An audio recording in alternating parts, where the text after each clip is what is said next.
Hi, this is Steve Wiideman. And Reza Asgari.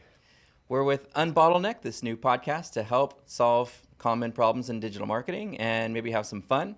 We're going to be talking to some experts in the digital marketing industry for those businesses who have websites and want to actually make money from their websites as opposed to just kind of throwing it on a business card. We're also going to be... As opposed to Etsy. Yes, yeah, exactly. And so as opposed to...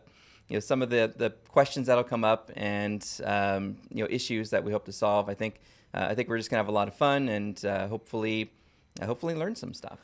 Settle down. Nobody said anything about fun around here. Okay, I don't want to have any kinds of fun. We're talking specifics, and we're gonna get into some details. There will be no fun had. It's okay. A deal. So awesome. Well, we literally just got back from a trip to Brazil where we got to learn a lot about how up to date Brazil is with current trends. What was interesting is one of the things that we talked about was this whole voice search thing, and we were goofing around about it. And I think, did Google cuss you out or? Google pretty much was really hurtful about my question. Why doesn't my dad love me? And it made me feel really bad, and now Google's ordering me something from Grubhub because it wants to make it up to me. So I think French fries should be on the way. Thank you, Google. So yeah, it was interesting because the question came up of are Brazilians really using Google Assistant and Alexa? And when you look at Google Trends, there's this upward trend of all these people that are interested in it in the U.S. But in Brazil, it flatlined, and now it's finally starting to come back up. So it was interesting to see how the world is adopting some of this new tech. One of the first topics that I thought we would share for the show is basically just starting right at the top of SEO or search engine optimization. That's not the guy that runs the company, right? SEO from Korea? No. Okay. Yeah, no. But I thought it'd be fun just to kind of open it up, talk a little bit about what SEO is, and maybe solve some questions and problems that people have when it comes to just approaching the topic. Most businesses still haven't really heard of it, or if they have, they're a little sort of mystified by it. Like, I don't really know if I'm gonna, if it's something I'm supposed to do myself, or if I'm supposed to hire a company to do it for me, or do I build a whole team? And so it gets really interesting. But I think at the end of the day, when they all look at all these businesses, when they look at their actual web analytics, they're going to find that 60 to 80% of their traffic, especially small businesses, comes from Google. So what you're basically saying is that the SEO is essentially the shoeless Joe Jackson in this field of dreams, and you are the Kevin Costner. I'm definitely not essentially Kevin Costner. The people are told if you build it, they will come, but they're not sure if they will come, so they're not really building it. Yeah, in a way. So and search isn't just Google. Search is everywhere. Search is Twitter, Facebook. It's Reddit. It's on a milk box. Yeah. It's true. Search for... It was a show with Leonard Nimoy. That's right. Yeah. So they never found Sasquatch. I'm really sad about that. We actually saw the Sasquatch thing in Oregon a couple months ago. It was pretty amazing. So anyway, so thinking about search and what the heck SEO is, at the end of the day, it's about making sure when someone's searching for your product or your service or anything that is related in terms of maybe some high-level questions or an affinity or an interest, that we have content that solves that problem. That means video content in YouTube. That means product content in Amazon. And that means sometimes just solving questions in Google. So pretty much if somebody's sitting at home and they type in feet, Google gives them the best options for what kind of weird, lonely, sad things they can do with that. Right. Yeah, now there's so many more results. Here in the end of 2019, there's video and image and news and social feeds. It's not just about getting that blue link in the result. It's about having as much prominence in a search result as you can. Like my video on how to do something will be here, and then my article or blog post will be below it. Maybe even a little thumbnail next to it because I threw some extra code on it. Maybe even a paid ad at the top. Right? So there's so much real estate in a search result, and SEO is about optimizing your content to appear as much as it can, and as much as the space that's available for a So given it's search basically result. when that first Google page of results comes up, it's got like your link to your website, your Yelp page. It's got a thing of your YouTube video on the side. It's got a couple of pictures of whatever your business or thing is what you're saying. Right, for web search, right, for Google. And then there's image search, video search, so many other ways. But web is, of course, the most prominent. It's what you're asking the search engines for. But it's a little bit, like I mentioned, the word myth. You know, it's a little scary. It's a big fog for a lot of businesses. They're not really sure what they should do with it or how much it should cost. And there's a lot, unfortunately, there's a lot of really shady agencies out there selling snake oil. Yeah. So it's difficult when you get into it and you're like, I know I need to do it. I just did a search for plumber in Irvine, and I'm a plumber in Irvine, and I'm nowhere to be found. And there's all these shady things that are coming up that I know aren't real plumbers that are just kind of hacking the search results. But They're I should just be guys named Mario. yeah, there you go, Luigi. That's true, right? So that's one of the challenges I think a lot of businesses face. So our hope, with Unbottleneck is to solve some of those questions, and some of them today, some of them in future episodes. We want to take your questions in. We want to solve the problems that the world is having. The Well, he questions. wants your questions. I don't care what any of you have to say, really. He's here to make fun of me. I think have my is own what's- opinions, frankly, and I don't need yours. But Steve will take your questions. Absolutely, that's the hope. If we want to solve problems, and we also want to have a lot of anti-fun, right? Absolutely. Anti-fun. The anti-fun show. So we're also going to do some definitions and provide some links to some things to help you out, and just try to be your show. Whatever you need to solve problems in digital marketing, and we hope we're able to get you where you need to be to grow your business online through our knowledge, as well as from other experts and teachers and professors that come in. All right, so what were we talking about? SEOs? Exactly. Let's talk about a little bit about what makes, I don't know, me, I guess, qualified to even talk about search, because I know a lot of people are like, who the hell is this Wiideman guy? Let's right? do that, because I'm curious what makes you qualified. Honestly, I'm still supposed to get back to my Postmates job, so I just brought you food, and now you have me in front of a microphone. I guess we're doing this. Let's make it happen. So I've been doing this, if you can believe this, for 20 years. I was in the Army cannot infantry. believe that. I know. I was in the Army infantry. I got out and I decided, hey, I want to be an SEO. No, I'm kidding. I was in the Army. I was enjoying this new thing called the internet, and building websites, for friends and clients, and realizing, none of these sites were really getting a lot of web traffic. And if I want to keep having them pay me money to work on their website, I'd have to figure out how to get traffic to it, right? So I learned from some of the experts in the industry. Back then, it was Aaron Wall and Bruce Clay. And the Bruce Clay? The Bruce Clay. What? I know, right? So I learned as much as I could. I put all the things I learned into these little organized things we called ebooks back then. When was the last time you downloaded an ebook? About the same time that I got a floppy disk autographed by Bruce Clay. There you go. So I put all this kind of context together and sort of created a name for myself. So back in the 2000s, I was SEO Steve, right? And I really enjoyed search. I was passionate about it. I was working for companies like... Quick interjection. Why didn't you take the opportunity to go by Steve EO? Oh, that's genius. It's probably taken. If Well, I 'cause could there's go already a back in Steve-O. time. Yeah, I don't want to be confused with Steve-O and have some people come and shoot me in the head or something with a paint gun. Fair enough. I You know? understand. Yeah, that could go wrong. Steve-O is definitely a little more adventurous, I think, than I am. But you were saying But, companies? Yeah. So I was working at some of the companies you might know, a little entertainment company called Disney. I'd never heard of them. Yeah. So yeah, they were kind of goofy.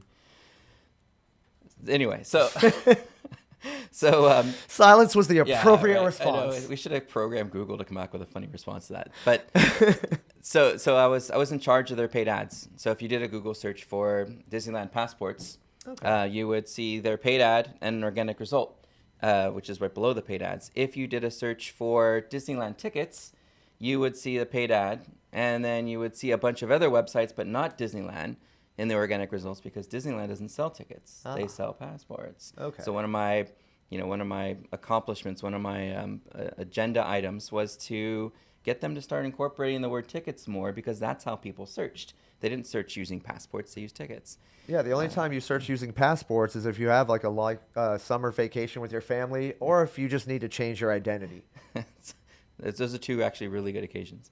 So I did the thing at Disney for a while, and I worked for some pretty exciting agencies in the late 2000s. And then 2010, I left the corporate world and decided I'm going to be a freelance, independent SEO guy.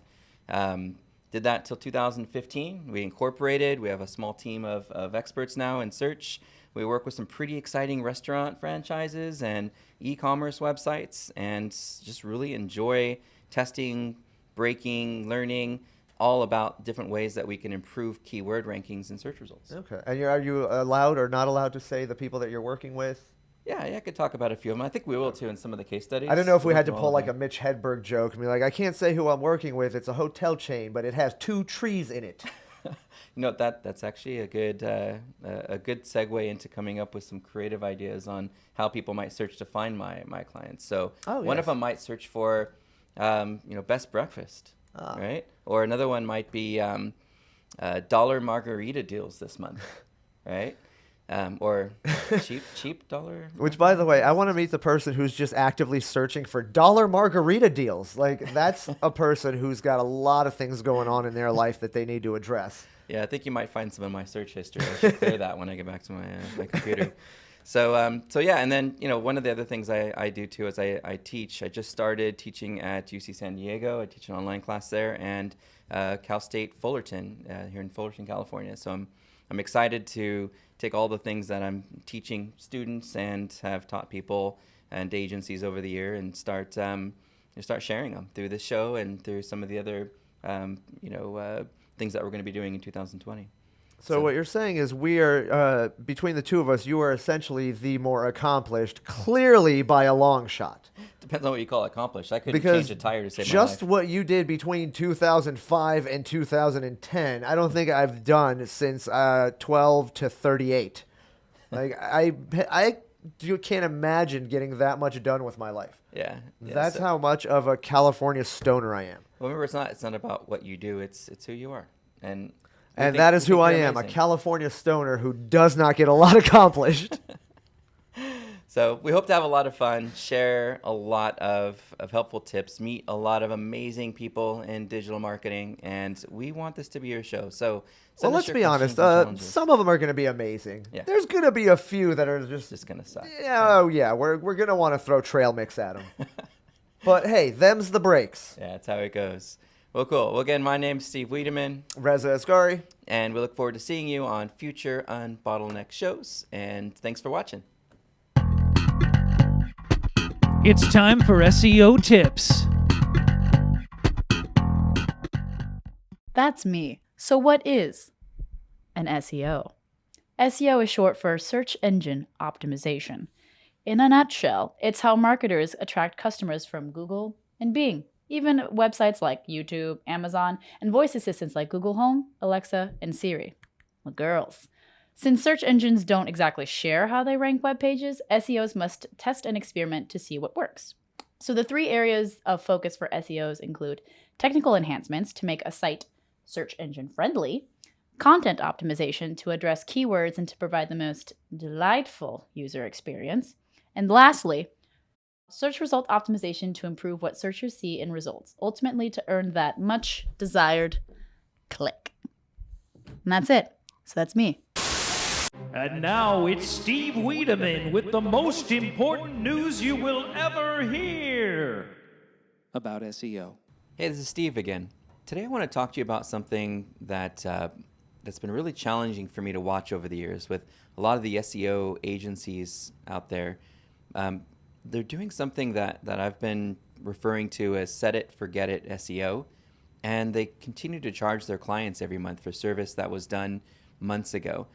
And why this works is because a lot of the things that they'll do at the foundation level, kind of like planting a seed, they'll do some content optimization, they'll earn a few links to the site or help create something that earns a few links of its own. And then on its own, that one-time fix will help over time to see some growth. The challenge is a lot of business owners don't realize that it was a set it, forget it, because the monthly reports look like search is growing, traffic's growing, leads are growing. And as long as it's growing, then the agency gets left alone, the clients are happy. It's unfortunate that a lot of agencies don't have a continuum SEO mentality, and instead they just do a one-time optimization and they just continue collecting a check. A lot of smaller businesses will use platforms that will call them and say, hey, where do you rank in Google? And they'll charge them a monthly fee, maybe a $450 setup, half of which, and I know this for a fact because I've worked with and for companies like this in the past, unfortunately, and I learned this, is they'll charge a $450 or even a $500 setup fee. Half of that or more goes to the salesperson who closed the deal. And every month that business is collecting a $200 to $300 check and not doing anything different other than in the beginning sort of taking all of the digital assets and Google My Business account and Apple Map account and taking all of that and sort of owning it. And then when you decide you want to cancel because you realize they're not doing anything for you every month, but you're still paying a fee, they'll actually take those assets from you and you have to start all over. So it's a bit of a nightmare. So I would say if you're a new business and you're just getting started with SEO, you want to make sure that you get in your contract what they're going to do new for you every month. What are their deliverables for you every month?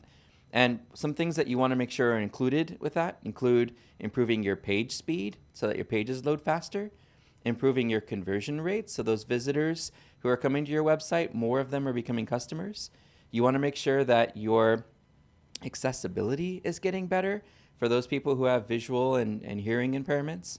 And of course, security and privacy. You want to make sure that your site is kept up to date with the latest and greatest version of whatever system you're using to manage your content. So those are some things that are sort of fundamental. You'll find more of them on a checklist we created. We just threw a site together called SEOverified.com, where you can take that little checklist and go to your agency and just ask some questions and say, hey, agency, I got a couple questions for you. I'm learning about this search engine optimization thing you're doing for me. And hey, did you make sure my site has a valid certificate for security? Do I have a privacy policy on my site? Do I own my Google Analytics account, or do you own that and I lose it if I stop advertising with you? Some of those things are paramount to the continued growth of your site. There's nothing like making thousands of dollars a month from your website and then all of a sudden it going away because you stopped working with an agency that sort of hijacked your website and all your digital assets. Really important to ask these questions. Real important to choose the right group of people to work with. And by the way, if you ever want us to take a look as well, we do have some options to help beyond just giving you that free checklist. So check out SEOverified.com, tweet me at SEO Steve or anyone in our group here at Wiideman, and we're happy to help you, give you the right sort of path forward, the right roadmap to do a really good job with your SEO. This is Steve, and I hope this was helpful.